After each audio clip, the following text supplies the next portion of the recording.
Chers petits amis, voici un disque de longue durée où vous retrouverez les personnages imaginés par Walt Disney. Je vais vous lire l'histoire de Bella, la petite villa, que vous pourrez suivre avec moi dans votre livre. Vous saurez que le moment est venu de tourner la page lorsque vous entendrez la fée Clochette. Elle fera tinter ses petites cloches comme ceci. Et maintenant, commençons.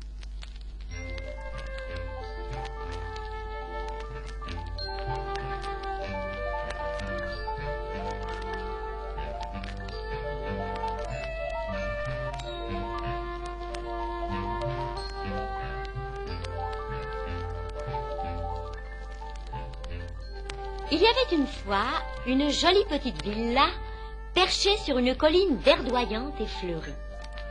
Elle portait le joli nom de Bella et vivait heureuse, car elle aimait le calme et la tranquillité. Le soleil chauffait son toit de tuiles rouges et la brise douce de l'été caressait le tulle de ses fenêtres.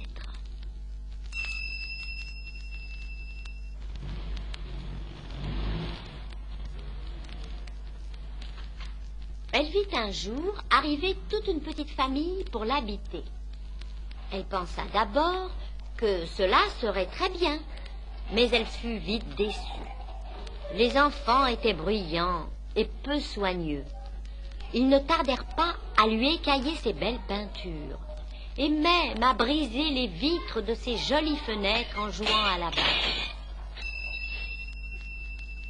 Ils partirent à la fin des vacances, et elle se retrouva seule. Une nuit, où elle était triste, elle se demanda s'il ne serait pas plus agréable pour elle d'avoir des amis maison à ses côtés pour bavarder. Elle regarda avec mélancolie les lumières de la ville la plus proche et remarqua avec joie que peu à peu, des maisons se construisaient très près de la colline. Bientôt, Bella, la petite villa, se vit entourée de maisons impressionnantes par leur taille et très richement décorées. Mais hélas, Bella fut bien déçue, car ses voisines semblaient la mépriser et ne lui parlaient jamais. Et la nuit, quel bruit! La jeunesse se réunissait, ou riait, ou chantait, ou dansait. Bella ne connaissait plus le repos. Et puis, une nuit, ce fut la catastrophe. Des flammes envahirent sa voisine de droite. Elles passèrent par-dessus son toit et atteignirent sa voisine de gauche qui criait « Au feu! Au feu !» Bientôt, les pompiers arrivèrent et maîtrisèrent l'incendie qui gagnait les maisons aux alentours. Comme elle était toute petite, Bella fut épargnée par les flammes. Hélas, ce fut un vrai désastre, et ses belles maisons voisines furent complètement détruites. Bella se retrouvait seule et disait « Elle n'était pas très gentille avec moi, mais c'est tout de même dommage. »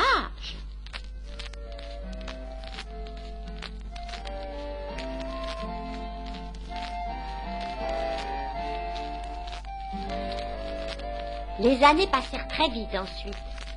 Et ce qui suivit fut pire encore. Autour d'elle, ce n'était que gratte-ciel en béton, et puis des tas d'ordures ménagères qui jonchaient le trottoir. Où étaient ces beaux parterres fleuris de jadis? Le quartier devint si sale que les habitants de la petite villa décidèrent de déménager. Si seulement je pouvais partir avec eux, pensait tristement Bella.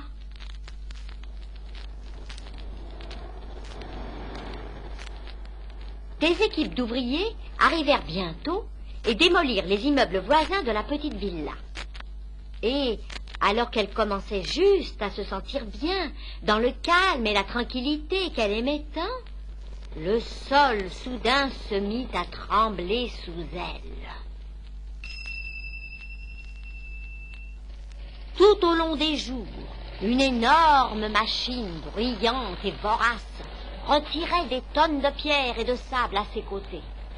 Elle avait vraiment très peur et fermait les yeux pour ne pas voir les fossés qui l'entouraient. Puis, des gratte-ciels modernes, ornés de poutres en acier, s'élevèrent autour de la petite maison. Elle était littéralement perdue, croyant vivre dans un sombre ravin où elle étouffait. Reverrait-elle un jour le soleil briller? Les klaxons faisaient vibrer ses tuiles.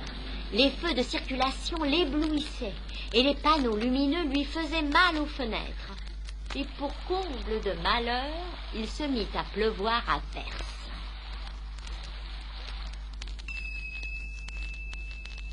Bientôt, une nouvelle équipe d'ouvriers arriva avec d'énormes machines. La petite villa ferma les yeux. Finissons-en. Le plus tôt sera le mieux, pensa-t-elle en pleurant. Ma vie aura été brève, mais malgré tout assez variée. Elle sentit qu'on fouillait ses fondations et qu'on tentait de la soulever. Il n'y en avait donc plus pour très longtemps maintenant. Les yeux toujours clos, elle ne réalisait pas du tout ce qui se passait réellement. En fait, on la transportait ailleurs. On lui fit traverser la ville sur un immense chariot et on lui laissa le passage à tous les carrefours. Tout à coup, elle se sentit bien, ouvrit les yeux et se retrouva en pleine nature au milieu d'un joli jardin. Quelle joie! Le soleil réchauffait ses tuiles et la brise caressait ses fenêtres. Elle respira avec délice l'air pur qui l'entourait. Bientôt, une joyeuse petite famille vint la rejoindre et entreprit de lui faire une grande toilette. Elle sentit une bonne odeur de peinture sur ses murs, ses portes et ses fenêtres. On l'orna de jolis rideaux bleus. La vie heureuse recommençait donc pour elle.